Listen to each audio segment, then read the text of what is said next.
My name is Jason Fladlien. I am the co-founder of RapidCrush Inc. And I have sold over $100 million worth of products, services, and coaching programs, software, you name it. I've probably sold it on the internet, mainly and primarily with the focus on webinars. Can you tell me a little more why webinars work so well from your experience, and why doesn't everybody do webinars? So the first thing is webinars work so well because you're shifting the burden off of the client and onto yourself. What I mean by that is the typical marketing process is, I don't give you value until you give me money. It's kind of like I'm trying to advertise to you in a way where you take all the risks as the consumer. And that's the general process. That's typically how it works. It's kind of like, hey, I'm not going to give you my best stuff until you pay me money first.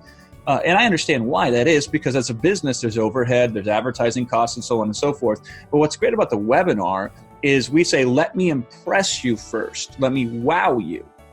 And then, and only then, if I haven't completely shattered your paradigm related to this topic where you say, you're the one and you're the only one that I would trust with this, only if I achieve that, then should you spend money with me. So we are taking all the risk first to deliver a superior experience. And then and only then, if we've earned the right, so to speak, afterwards, then we can ask for the offer, ask for the order.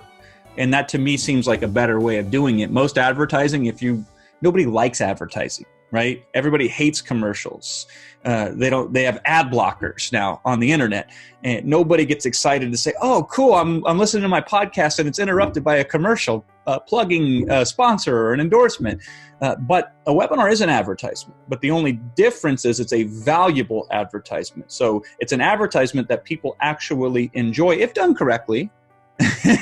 They actually are better off because of the advertisement. And then in the same interaction, we can either make the sale or move the sale forward. So that's the first part of it. The second part is, why don't people do it? It's just like anything. People want to do the thing that requires the least amount of effort to get the result. And so we typically gravitate towards doing things the way everybody else does it. But unfortunately, that doesn't give you an edge.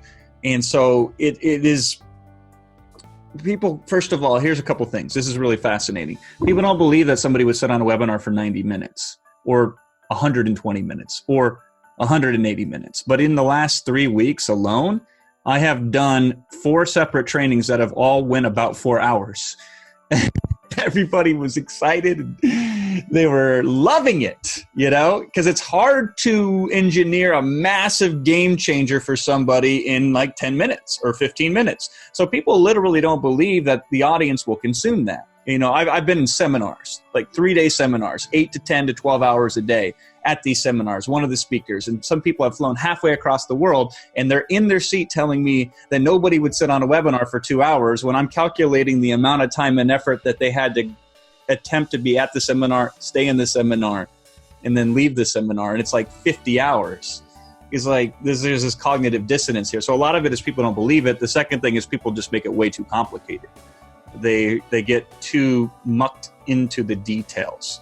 So there's a lot of moving parts in a webinar. There's absolutely no doubt about it. So the moving parts are the funnel, like what webinar system you're going to use, the technology. So it's like, do we send them to a webinar registration page? And then do we send them to the thank you page? What do we put on the thank you page? What kind of follow-up sequence do we do pre-webinar? What follow-up sequence do we do post-webinar? Now do we integrate chatbots in it? Blah, blah, blah, yada, yada, yada, right?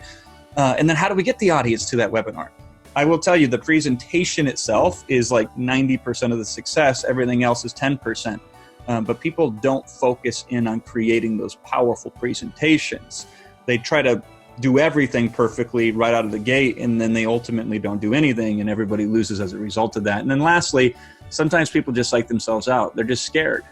And I understand that. It is scary sometimes, I guess, to get in front of an audience and try to offer something of value and then sell on the back of that. Because if you don't do your job, the marketplace lets you know immediately, because they don't spend money with you.